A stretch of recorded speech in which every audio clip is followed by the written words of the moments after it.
Alright, for you guys that have been watching my channel and following me closely all year, I kind of want to give you a broad view of really what's going on. So this is really my first year breeding ball pythons, my first year pairing up snakes, my first year getting eggs and setting those eggs up in the incubator, my very first year cutting them open and setting them up in the hatchling racks. And this, actually in 2 days, it'll be my first year vending at a reptile show. And things just keep getting better and better and better. It's just kind of elevating and elevating. And now it's like the cherry topping on the cake right here. Today I'm going to open some boxes of snake eggs, ball python eggs, that, you know, for me it is like the #1 clutch of the year. And that is, I crossed an albino pied male with an albino het pied female. So I could technically get one or more albino pieds, which I think is one of my favorite mutations in ball pythons. It's actually a double recessive. And if you bred that back to a normal, you would get all normal looking snakes. So, I mean, just to get a possibility of a double recessive, I mean, it's been taking breeders years and years just to get to this point, and for me to get into the project and to get to the point where I can actually breed and get a visual double recessive. It's just pretty amazing. So let me show you my incubator, because it's kind of towards the end of the season right now, and I only have 3 boxes in there. So let's take a look at that. So here it is, guys. This thing is completely empty. About midway through the year, I had egg boxes all through here. It was just really, really packed. And this is actually an old beverage cooler. It was actually a brand new beverage cooler. Now, with all the boxes gone, you can kind of see that I have heat tape all the way around. And the way I have it set up is basically a little fan in the back. I actually had 2 fans, and I found that 2 fans was making the temperature a little bit too hot, and I couldn't control it very well. And then I have a VE300 temperature controller, keep it at 90 degrees, and then I have my UPS battery backup. So that's pretty cool. And since it was a brand new incubator, it's like, it smells nice and new and fresh. But this is the one right here. It's just 1 box, and then we have some more eggs, 1 more clutch split up between 2 boxes. That's going to hatch in about another week and a half. So that was just my albino pied crossed with an albino. So that should be interesting. We'll probably get all albino het pieds out of that. But this one, we can actually get some albino pieds right off the bat. So let's take a look at that box. Okay, so this is my setup. I have the box of eggs here, fresh out of the incubator. I have my tripod to set up the camera. I have a probe kit here, and I'll show you how we do the males and the females with the probe kit and the lubricating jelly. And then if there's any eggs if there's any snakes that haven't come out of the eggs, I'm going to go ahead and cut the egg open, take a peek, and I'm not sure at this point if we'll be able to actually see if it's a pied or not just by cutting the egg. Hopefully we can. And if there's any out of the egg, we'll go ahead and print a label, put it on magnetic tape, and then I set it up in my hatchling rack. And one of my labels is kind of crooked here, but this is my hatchling rack, and it is almost completely full. So I have all these baby snakes over here, and I have all these baby snakes all over here, this whole rack. This is a 1039 over here, completely full. And pretty much all these except one are going to be at the show this weekend. There's one that I assist fed. I won't bring him to the show. And then a lot of these other ones, if they've eaten at least 3 meals, I'll bring them to the show. Some of them have actually got up to where they've eaten 6, and I do have a few holdbacks through there. Actually, I changed my mind on some holdbacks, but I'll bring some of those to the show. But let's take a look at this. I am really excited. Let's see what Santa Claus brought us in this box of eggs today. All right, let's go ahead and open this guy up. So I found this is interesting. I actually marked the date it was laid, for the eggs were laid, and the hatch date at 55 days. And when I first started opening these boxes, they were all hatching like 5 to 7 days past this date. And this is only the 54th day, and they are starting to come out. So let's take a look at what we have here. Wow! Woohoo! Take a look at that right out of the chute. We got an albino pied. Wow! That is awesome. That is fantastic. Take a look at that beauty. Woohoo! That is amazing. That is exactly what I was shooting for. So for you guys that are basically new to ball pythons, so basically an albino would have this yellow color all through the whole snake, and then the pied breaks it up into these big splotches of white in here. And really the ideal albino pied that everybody kind of shoots for is a 50-50 mix, and this guy's like right on the money, about 50-50. That is a beautiful snake right there. That is something else. And I'm really hoping it's a female. If it's a female, I'm definitely going to keep it. If it's a male, I'll probably sell it at the show. So I'm really hoping for 2 females is what I'm really hoping for. And then we got a couple more heads sticking out. And we have 1 egg that hasn't come out at all. So what I'm going to do, first thing, I think, let's see if this one's a male or a female. And we'll set them up in the hatchling rack.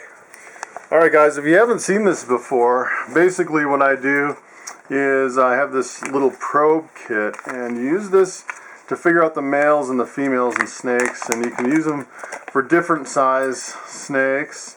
And basically a ball python hatchling takes the littlest tiny little probe right here. And then kind of what you do is you use a little bit of this lubricating jelly and just put a little bit on the end. And then kind of the tricky part, sometimes this is easy, sometimes if the snake is running it's really, really hard. And sometimes if you just kind of go slow and kind of, I find it best, it's kind of best if you hold the snake at a certain angle, kind of like this. And basically what it is you put the probe right in this pocket right here. And this is definitely a female. Woohoo! Take a look at that. So the probe's only going in this far, and if it's a male, it goes in like that far. So that is exactly what I wanted, is albino pied female. Sorry guys, this will not be at the show. But when I breed my albino pied to this in about 3 years, I will get a whole clutch of albino pieds, which is pretty cool. And I'm hoping eventually to work some other genes into the albino pieds, which would be really difficult. But I think the female is kind of the key to moving that project along. That is fantastic. Okay, then for setting up these tubs, basically, I still have brand new tubs in here that have never been used. So let me show you how I set up the tub here. Okay, so for my ARS 1065 tubs, my setup is really, really simple. So basically what I use is just a roll of paper towels, and I use the Selecta size, and basically just use 3 layers of paper towel, and I kind of try to keep it from getting up on the edges, kind of so it lays flat. And then what I'll do is I'll just put a little deli cup in there, fill it about 1/2 or 3/4 with water, just so it doesn't spill when you're moving it around. And then I put in a moss ball. Let me show you that real quick. I just happen to have some here. So what I use is this sphagnum moss, and I wrap it in this netting. And usually what I do is I soak it a little bit. So these are pre-made and they're super, super dry. So let's see here. So basically what I do is I'll just put it in a separate container and then just give it a little soak to kind of hydrate it. And what I do, so when a ball python first hatches out, it won't feed. The first thing it does is it basically stays pretty motionless until until it sheds for the first time. And as you can kind of see right now, it's kind of really in a deep shed, and the colors are kind of faded out a little bit. But it'll fade even more until it sheds out for the first time. And usually when they shed out for the first time, then they are really super bright. Probably some of them are almost as bright as they'll ever be in their whole life. Some genes actually get brighter as they age. So basically for 7 days, it's not going to do anything. And then for 7 days after that, it usually doesn't eat. So at this point, what you really want to do is really just keep it hydrated so it'll shed out really good. You don't really want them to get stuck in a shed. And that's pretty much it for my tub setup. Okay, for the label, basically, I kind of use my own code here. It's 18 for 2018, C13 for my 13th clutch of ball pythons, F for female, and albino pied.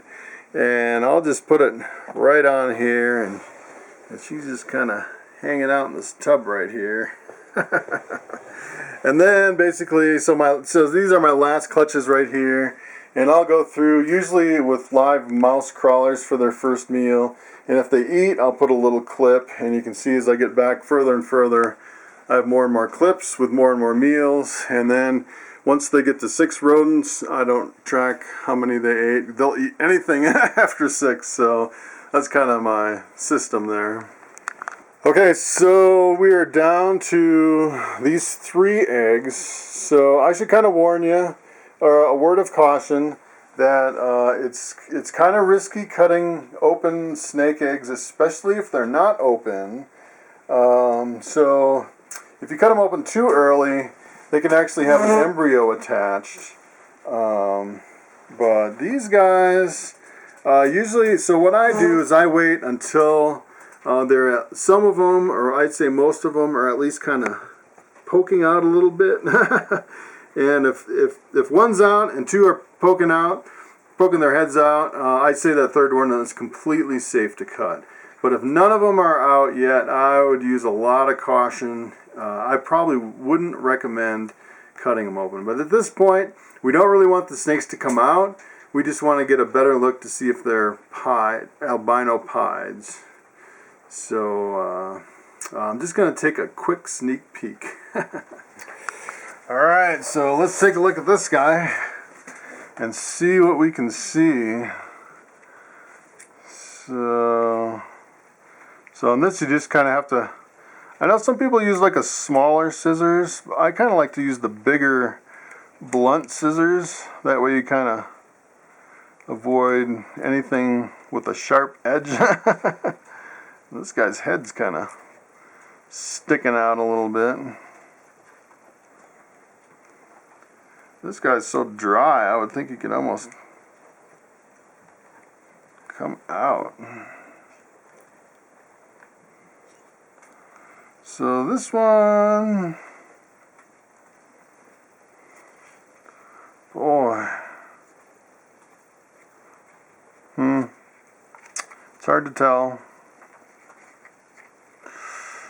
I'd almost say that this one doesn't look like a pied. So take a look at this.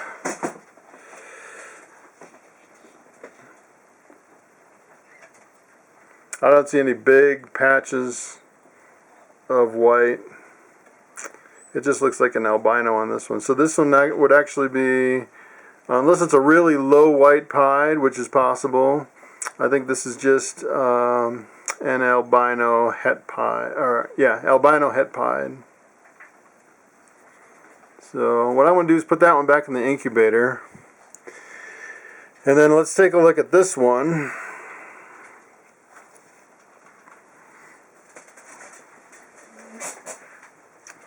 See what's in this egg.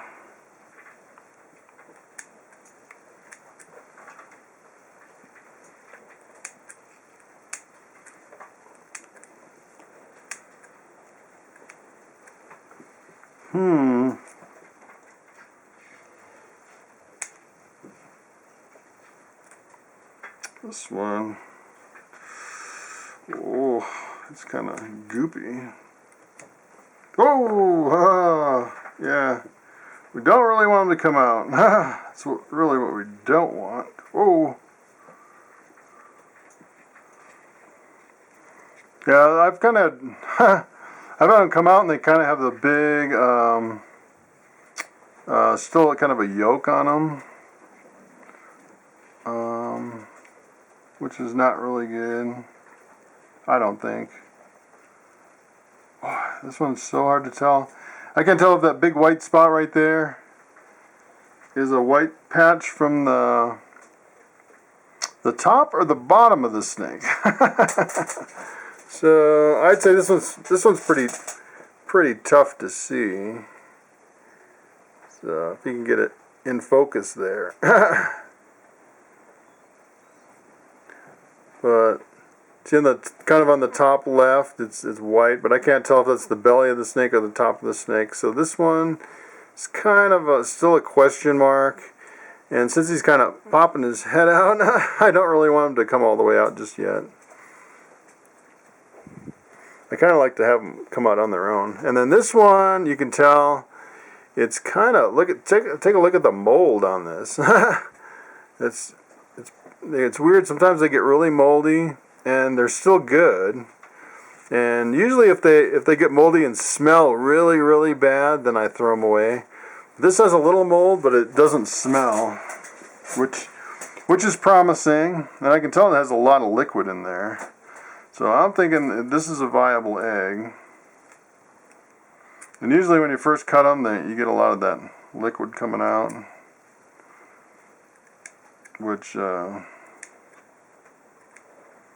doesn't seem to be an issue.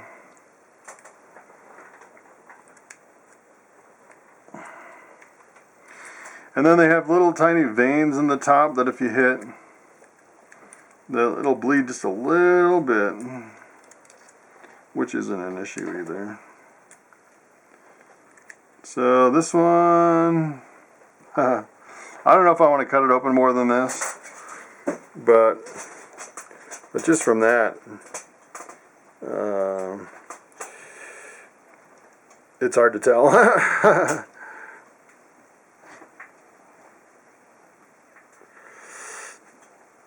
Well, maybe I'll give it another couple little snips just to see what we can see here.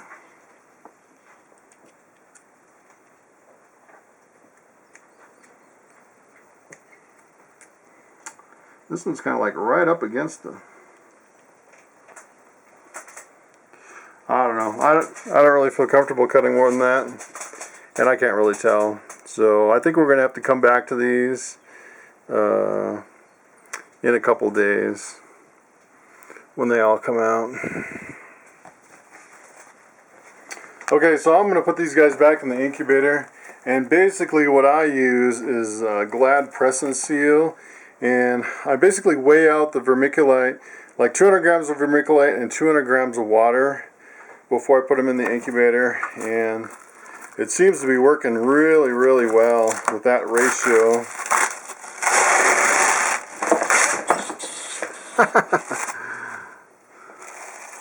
So basically what I do is I just put it on and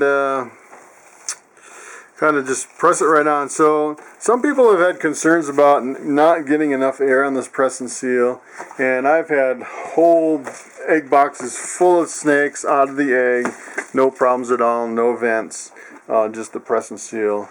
with no problems with lack of air. Alright guys, so I am extremely happy with that clutch.